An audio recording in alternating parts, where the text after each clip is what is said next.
आणि यानंतर शेतकऱ्यांसाठी आनंदाची बातमी। कर्जमाफीचा पहिला हप्ता वितरित करण्यात आलाय। 6.22 लाख शेतकऱ्यांच्या खात्यावर 5,029 कोटी रुपये ट्रान्सफर झालेत। 6,22,000 शेतकऱ्यांना याचा लाभ मिळालेला आहे। मुख्यमंत्री देवेंद्र फडणवीस यांनी एका क्लिकद्वारे ही रक्कम हस्तांतरित केली आहे।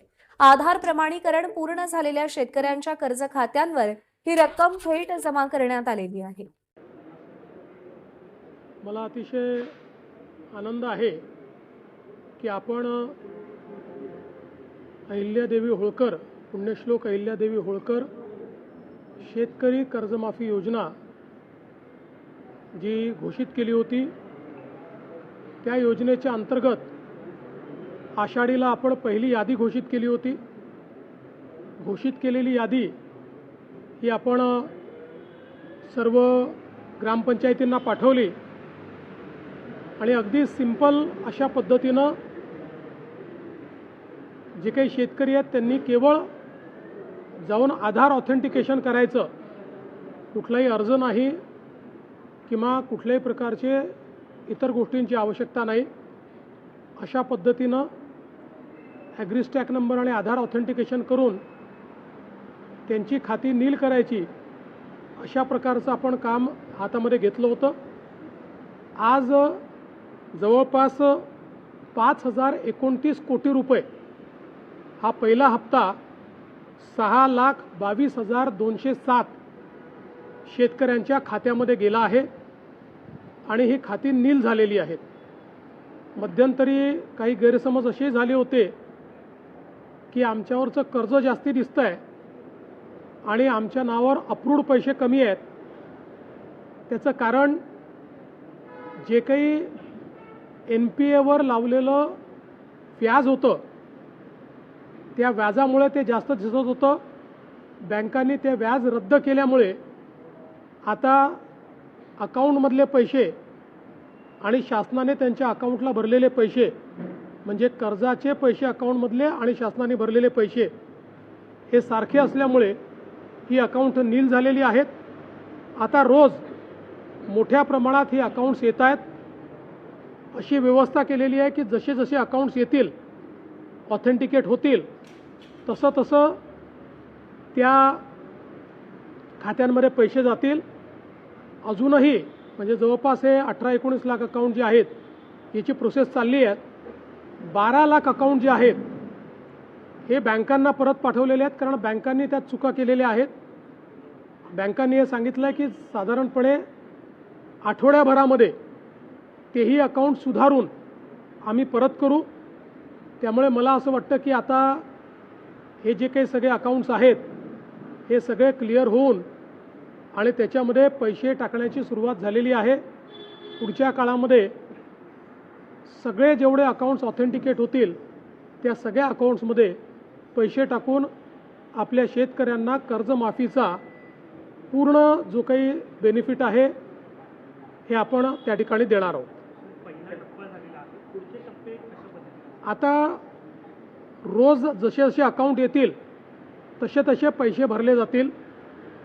सुरुवातीच्या पहिल्या टप्प्याला याकरता वेळ लागला की आपण हे ठरवलं होतं की याद्या ग्रामपंचायतपर्यंत जातील, त्या ठिकाणी याद्यांचं वाचन होईल, लोकांना हे समजलं पाहिजे आणि मग लोकांनी फक्त आपलं आधार ऑथेंटिकेशन करायचं आहे। ते आता खूप जोरात चाललेलं आहे। शेतकरी मोठ्या प्रमाणात ते करतात। ते झाल्याबरोबर आमच्याकडे जसं अकाउंट येतो तसं आम्ही पैसे भरणं सुरू करतो। बघा, 1 महिन्याभरात झालं पाहिजे, पण त्यात आपला जुना जो साधारणपणे अनुभव आहे त्याच्यामध्ये 80% काम एका महिन्यात होतं। 20% कामाला वेळ लागतो, कारण त्यात काही ना काही अडचणी, इतका लाखो शेतकऱ्यांचा जो रेकॉर्ड असतो, कुठे शेतकऱ्याची अडचण असते, कुठे बँकेची अडचण असते। काही ठिकाणी आता अशाही केसेस आहेत की वडिलांच्या नावाने कर्ज आहे, वडील गेले आहेत, मग ते म्युटेशन करून ते कर्ज त्या ठिकाणी आपल्याला रद्द करायचं आहे। अशा कागदपत्राच्या पूर्तता चालत असतात, पण 80% काम मात्र वेळेत होतं।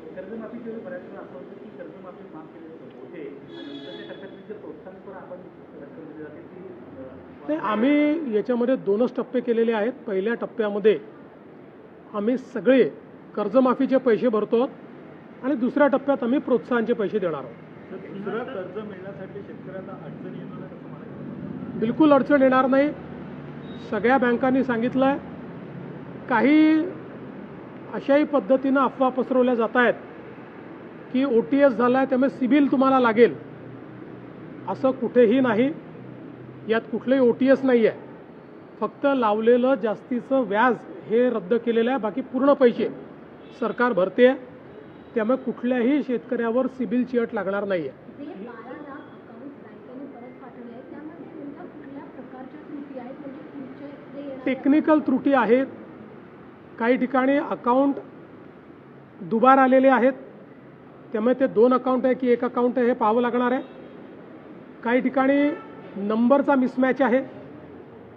काही ठिकाणी नावांचा मिसमॅच आहे आणि म्हणून ते सुधारण्याकरता त्या ठिकाणी पाठवले आहेत. कारण ही संपूर्ण डिजिटल पद्धत असल्यामुळे डिजिटल पद्धतीत सगळ्या गोष्टी व्हेरीफाय झाल्याशिवाय पैसे जात नाही. DBTनी पैसे जातात.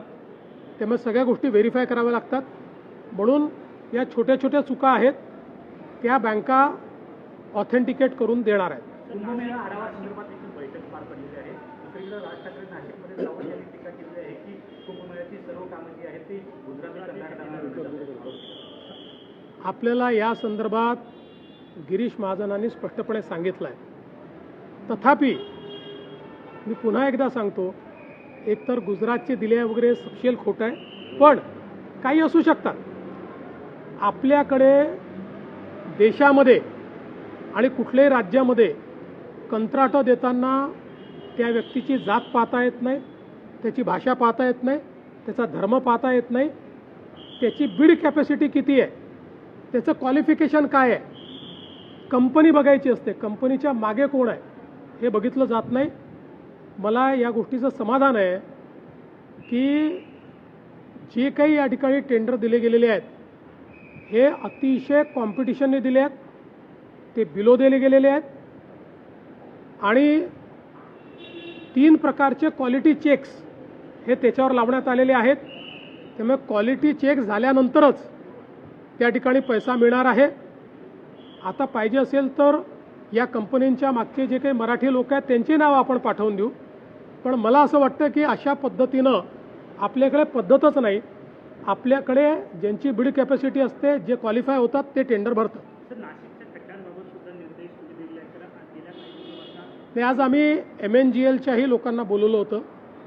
नाशिकमधला मुख्य प्रॉब्लेम हा MNGLमुळे झाला आहे. सगळे रस्ते MNGLला आपण पाईपलाईन टाकण्याकरता मान्यता दिली होती आणि ती महत्त्वाची आहे गॅस पाईपलाईन. त्या गॅस पाईपलाईन टाकल्यानंतर घरोघरी जे कनेक्शन द्यायचे आहेत त्याला ते उशीर लावत असल्यामुळे जिथे पाईपलाईन टाकली आहे तिथे घरचं कनेक्शन देण्याकरता पुन्हा खोदावं लागेल. म्हणून आपल्याला रस्ता करता येत नाही आणि कनेक्शन अतिशय धीम्या गतीने ते देत आहेत. फक्त 44,000 कनेक्शन त्यांनी दिले आहेत. आत्तापर्यंत 2 लाख कनेक्शन पूर्ण होणं अपेक्षित होतं. एकूण 4 लाख कनेक्शन आहेत पण 2 लाख आत्तापर्यंत पूर्ण होणं अपेक्षित होतं. ते काही त्यांनी दिलेलं नाही. त्यामुळे त्यांनाही अतिशय खडसावून सांगण्यात आलेलं आहे. त्यांना एक प्लॅन तयार करायला सांगितलेला आहे. त्या प्लॅनच्या अंतर्गत त्यांनी ते काम करावं असं अपेक्षित आहे. इतर आपल्याला कल्पना आहे की आत्ता एकाच वेळी कुंभमुळे खूप कामं नाशिकमध्ये चाललेली आहेत. मल्टिपल एजन्सीज काम करत आहेत आणि आत्ताचं कामाची गती आणि आपल्याकडे असलेला वेळ हे पाहता आपल्याला खूप जास्त समन्वय न करता फास्ट ज्या गतीने जे काम करतात त्यांना काम करू द्यावं लागतं आहे. याचेही काही प्रश्न निर्माण झाले आहेत.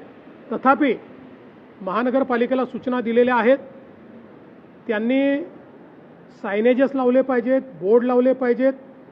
सातत्याने रोड मोटरेबल तरी राहतील अशा प्रकारचा प्रयत्न केला पाहिजे आणि पावसाळा संपल्यानंतर त्या ठिकाणी काम केलं पाहिजे. आपल्या माहितीकरता एक मात्र निश्चितपणे सांगतो की विशेषतः जवळपास युद्धामुळे 3 महिने डांबराचं प्रोडक्शन हे बंद होतं. डांबर उपलब्ध नव्हतं.